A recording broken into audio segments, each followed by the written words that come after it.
rek ketemu maneh karo aku rek. Ketekan wong legend Ronald Hansen.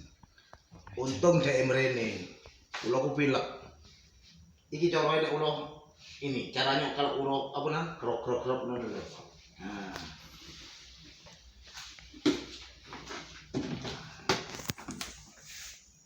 Ini tadi krok-krok saya tidak tahu saya. Saya juga tidak pernah menangani ular kecil-kecil yang kayak gitu. Sebab aku ya ternak ulo, terus kalau sudah netes cepet-cepet tak dol.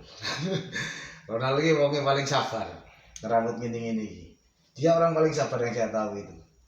Kita pernah jumpa di kandangnya Devalim, terus di kandangnya Evan juga. Nah ini, jadi kalau pengen tahu lagi coba ke Mas Ronald Hansen, penanganannya gimana Mas Ronald kayak gitu? Ular itu pilek atau misalnya dehidrasi. Pilek itu ada dua, ada penyakit, ada karena dehidrasi, dia juga mengeluarkan lendir. Jadi kebutuhannya dia itu sebenarnya air. Ketika dia banyak minum, ketika dia kena air, dia akan lebih mudah mengeluarkan lendirnya. Intinya cuma itu. Pokoknya kalau retik, sepengalaman saya, sakit-sakitnya retik itu kuncinya obatnya cuma sama air. Nah itu rek. Ini teman-teman ada yang bilang kemarin kan apa namanya, Om kalau bisa bahas retik terus ya harus toh, yang tak bahas itu retik.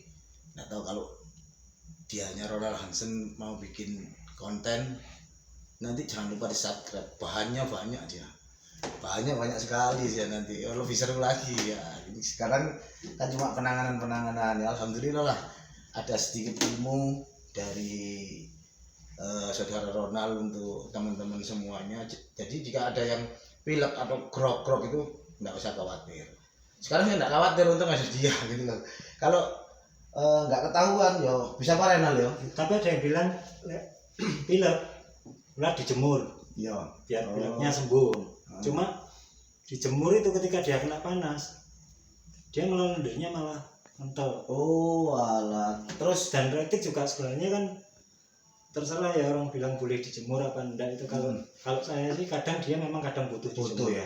Butuh sinar matahari, semua makhluk kayaknya butuh. Walaupun dia nokturnal, sepengalaman saya ketika dijemur dia itu menikmati sinar matahari, hangatnya di bawah, hangatnya untuk menghangatkan perutnya itu dia butuh. Nah, kalau kita nggak bisa nyemur ya pasti mungkin gantinya lampu atau suhu di kandang seperti itu. Terus gini lah, apa ada yang kalau pilek orang itu ada yang dikasih apa bawang merah atau bawang putih atau apa itu kayak enak. Ya bawang merah, bawang putih ya. Kalau dulu sama mari masih baru piara gitu ya. Lagi seneng iki rek. Itu kita ilmunya kan dari orang-orang tua dulu ya. Kalau pilek atau sakit dikasih bawang merah aja, bawang putih di kandangnya seperti itu. Memang aromanya bawang merah, bawang putih itu juga bisa apa ya, sebagai intinya antioksidan lah. Sama kalau kita dapat ilmu biasanya dimandikan sama air sirih, nah seperti itu. Itu kan ilmu dari dulu kan. Jadi gini, enggak beda jauh penanganannya manusia sama si ini. Manusia gitu ya nanti ya. Kasih. Jadi enggak beda jauh. Saya juga gini. Ini saya punya pengalaman ular-ular baby saya. Kalau ya ini ilmu baru. Ini saya ilmu baru dari website. Kalau ular baby saya dulu itu pilek atau apa. Tahu apa zaman dulu waktu saya kecil? Enggak tahu sekarang ada apa enggak. Insana tak kasih yang itu Insana.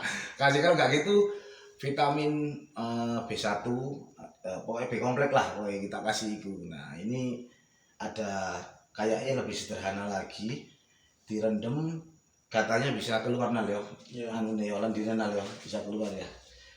Kalau ularnya pinter, entah itu ular kutuan atau ular pilek, itu dia akan memilih tempat minumnya untuk berendam. Nah, tapi tidak semua ular punya insting yang seperti itu. Dia sakit untuk berendam. Jadi kita sebagai kiper itu biasanya lebih apa ya? Yang kita yang ngamati ya, yang tahu sarinya. Ketika dia ada masalah di tubuhnya tapi dia nggak berendam, ya kita yang harus berendam. Nah itu yang saya tahu, Ronald Hansen ini ketika dia buka kandang ular, dia instingnya dia tahu ular ini minta apa gitu. Pokoknya nggak minta ngopi gitu aja, pokoknya dia tahu. Pokoknya saya berteman lama sama Ronald Hansen semenjak saya pindah di Malang ini, mungkin sekitar kurang lebih 5 tahunan lah itu. Jadi tahu dia ini penanganan kalau ular lagi kayak gini apa tadi. Jadi sempat saya kaget, grok gitu. Tapi ya nggak usah khawatir, dia ambil ini aja dulu, merendam, dia bisa keluar. Alhamdulillah dia datang. Kita aja tadi bahas lihat tetesan saya, retik gini. Akhirnya terdengar suara ular kayak gitu ya, alhamdulillah lah. Tak lihat di coba gini coba nah. Prediksi mana? Apa nah? Prediksimu bunting apa kanan?